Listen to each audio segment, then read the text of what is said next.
Shalom, mari kita mulai renungan hari ini. Kita memuji-muji nama Tuhan, kita saling menguatkan, kita saling mendukung untuk apa? Untuk mengenal Tuhan Yesus lebih dalam lagi, agar kita bisa benar-benar mengasihi Tuhan Yesus seperti Tuhan Yesus mau.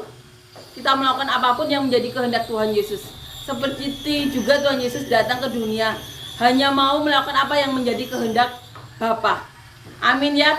Amin, kita saling dukung, kita saling menguatkan untuk menjadi seperti yang Tuhan mau, yaitu melakukan apapun yang menjadi perintah Tuhan. Satu-satunya bentuk cinta kasih kepada Tuhan Yesus yang diterima adalah melakukan semua perintahnya, dan itu satu-satunya cara untuk mendapatkan Roh Kudus yang merupakan roh dari Bapa sendiri. Mengasihi Tuhan satu-satunya cara untuk mendapatkan Roh Kudus dari Bapa sendiri. Amin ya. Amin. Kita akan nyanyikan lagu yang pertama.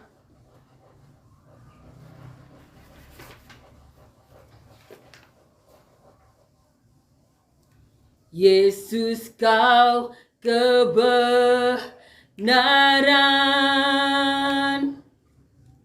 yang menyelamatkanku.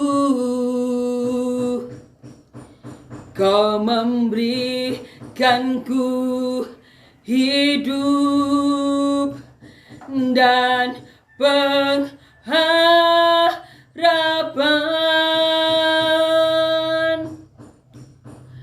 Ku ikut kehendak-Mu,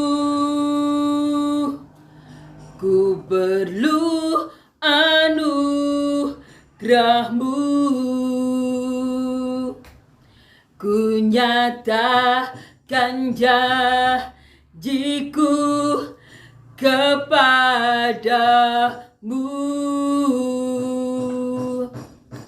Kalau ku hidup bagimu, hatiku tetap menyembah-Mu.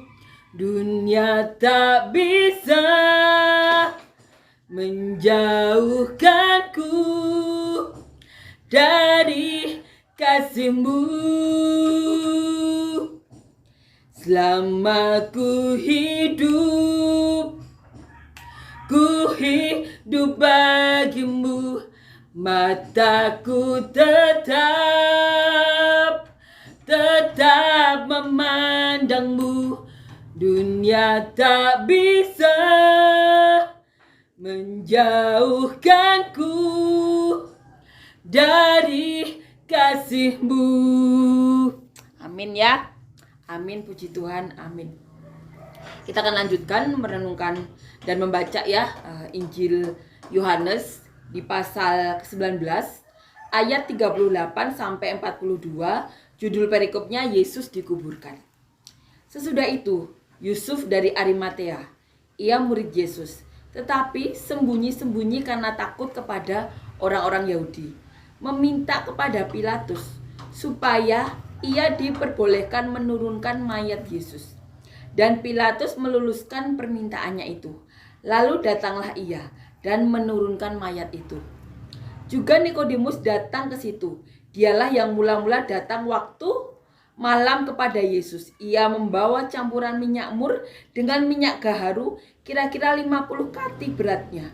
Mereka mengambil mayat Yesus, mengapaninya dengan kain lenan, dan membubuhinya dengan rempah-rempah menurut adat orang Yahudi bila menguburkan mayat. Dekat tempat di mana Yesus disalibkan, ada satu taman, dan dalam taman itu ada suatu kubur baru yang di dalamnya belum pernah dimakamkan seseorang.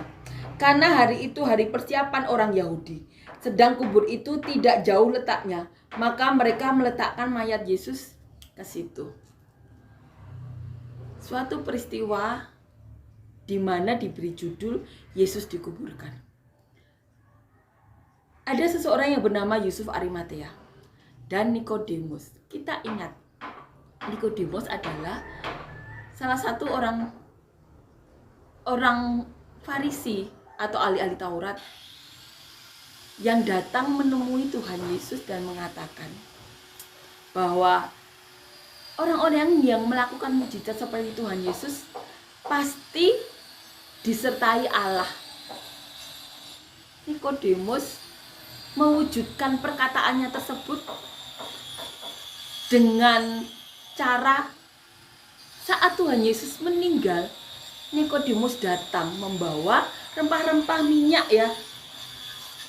Di sini disebutkan mur dengan minyak gaharu kira-kira 50 kati beratnya. Nikodemus waktu menemui Tuhan Yesus tidak hanya menemui, tapi hatinya benar-benar sudah terpikat pada Tuhan Yesus. Dibuktikan saat Tuhan Yesus meninggal, Nikodemus menemui Tuhan Yesus dengan membawa mur dan minyak gaharu untuk melumuri tubuh Tuhan Yesus yang saat itu meninggal sesuai dengan adat Yahudi. Nah, ada yang bernama Yusuf Arimatea. Yusuf Arimatea merupakan murid Tuhan Yesus yang memiliki kubur tersebut yang digunakan untuk menaruh mayat Tuhan Yesus. Yusuf ya, di sini disebutkan Yusuf dari Arimatea tersebut menemui Pilatus. Itu pun dengan diam-diam karena takut sama orang-orang Yahudi bila diketahui. Kita tahu Pilatus saat menginterogasi Tuhan Yesus terjadi percakapan. Pilatus mengakui di depan orang-orang bahwa Pilatus tidak menemui kesalahan Tuhan Yesus. Dan dia mencari banyak cara untuk membebaskan Tuhan Yesus.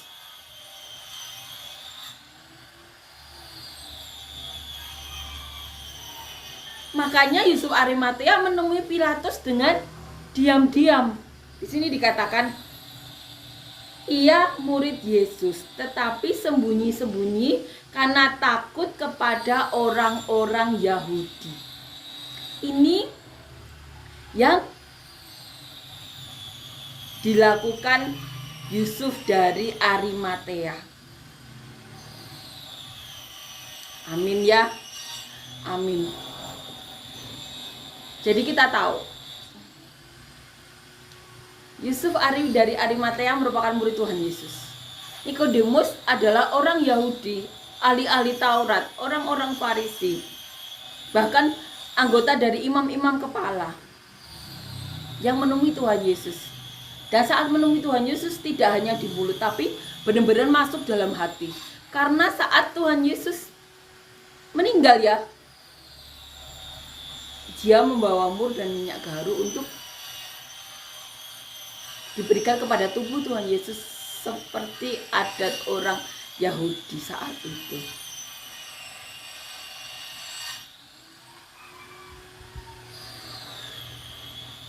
Di sini dikatakan ya, dan Pilatus meluluskan permintaannya itu, meluluskan permintaan Yusuf dari Arimatea. Lalu datanglah Yusuf dari Arimatea dan menurunkan mayat itu. Juga Nikodemus datang ke situ. Dialah yang mula-mula datang waktu malam kepada Yesus. Ia membawa campuran minyak mur dengan minyak gaharu, kira-kira 50 kati beratnya. Mereka mengambil mayat Yesus, mengapaninya dengan kain lenan, dan membubuhinya dengan rempah-rempah menurut adat orang Yahudi bila menguburkan mayat. Ini yang dilakukan Nikodemus dan Yusuf Arimatea. Di sini ditulis juga, dekat tempat di mana Yesus disalibkan ada suatu taman, dan dalam taman itu ada suatu kubur baru yang di dalamnya belum pernah dimakamkan seseorang. Karena hari itu hari persiapan orang Yahudi, sedang kubur itu tidak jauh letaknya, maka mereka meletakkan mayat Yesus ke situ. Amin ya. Amin. Yusuf dari Arimatea, Nikodemus datang untuk menguburkan mayat Tuhan Yesus menurut adat istiadat orang Yahudi. Jadi kita tahu saat Nikodemus menemui Tuhan Yesus dan berkata bahwa Yang dilakukan Tuhan Yesus itu pasti disertai Allah sehingga bisa melakukan mujizat tersebut. Itu benar-benar berasal dari hati Nikodemus. Jadi saat Tuhan Yesus meninggal setelah disalib, Nikodemus datang untuk mengurus mayat Tuhan Yesus dan menguburkannya sesuai adat istiadat orang Yahudi. Kiranya kita menjadi orang-orang yang seperti itu. Saat kita berucap, kita juga melakukannya. Saat orang-orang lain diam ya. Karena apa? Karena tidak ada Roh Kudus dalam diri mereka. Orang-orang ini digerakkan Roh Kudus pastinya. Saat mereka berbicara kepada Tuhan Yesus, itu benar-benar berasal dari hati. Ada Roh Kudus yang mereka sendiri mungkin tidak menyadarinya ya. Benar-benar membuat mereka melakukan hal-hal tersebut.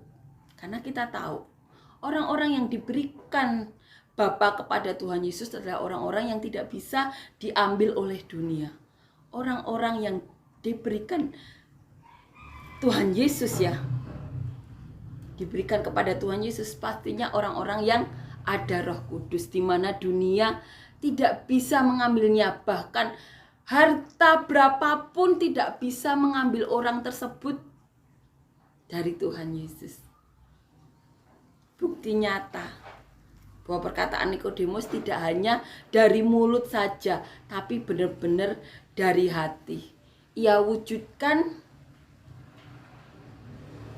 dengan membawa 50 peti kati ya. Di sini ditulis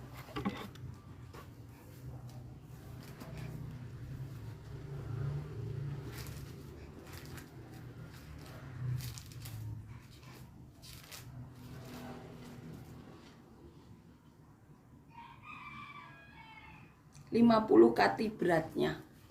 Amin ya. Tidak hanya di mulut tapi benar-benar dilaksanakan. Saat orang lain enggan, mereka mau melakukannya. Ada Roh Kudus yang menggerakkan mereka. Kita percaya itu karena orang-orang yang dikirimkan Bapa untuk Tuhan Yesus adalah orang-orang yang tidak bisa diambil oleh dunia. Pastinya yang ada Roh Kudus, sehingga dunia tidak bisa mengambilnya. Tuhan Yesus menyebutnya tidak berasal dari dunia.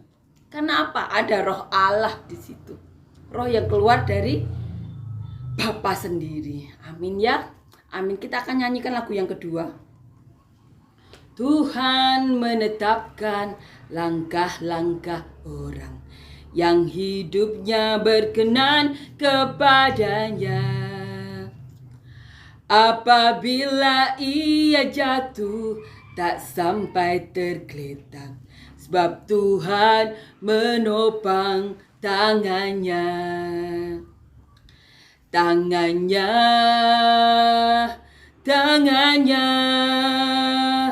sebab Tuhan menopang tangannya. Apabila ia jatuh, tak sampai tergeletak, sebab Tuhan menopang tangannya. Amin ya. Amin. Kita imani dan harus kita sadari. Tapi juga harus kita laksanakan. Bahwa kita harus tahu kita adalah orang-orang yang dikirimkan Bapa kepada Tuhan Yesus. Sehingga kita tidak bisa diambil oleh dunia. Kita adalah milik Tuhan Yesus. Kita harus menyadari itu. Dan tentunya harus melaksanakan juga. Seperti siapa? Seperti Nikodemus salah satunya. Saat dia mengucapkan bahwa Tuhan Yesus pasti disertai Allah karena bisa melakukan mujizat-mujizat tersebut, itu benar-benar berasal dari hatinya. Dan ia wujudkan dengan perbuatannya. Amin ya. Amin. Apakah kita orang seperti itu juga? Hanya kita dan Tuhan yang tahu. Amin ya. Amin. Kita saling menguatkan, kita saling mendukung untuk menjadi apa yang Tuhan mau. Amin ya. Amin.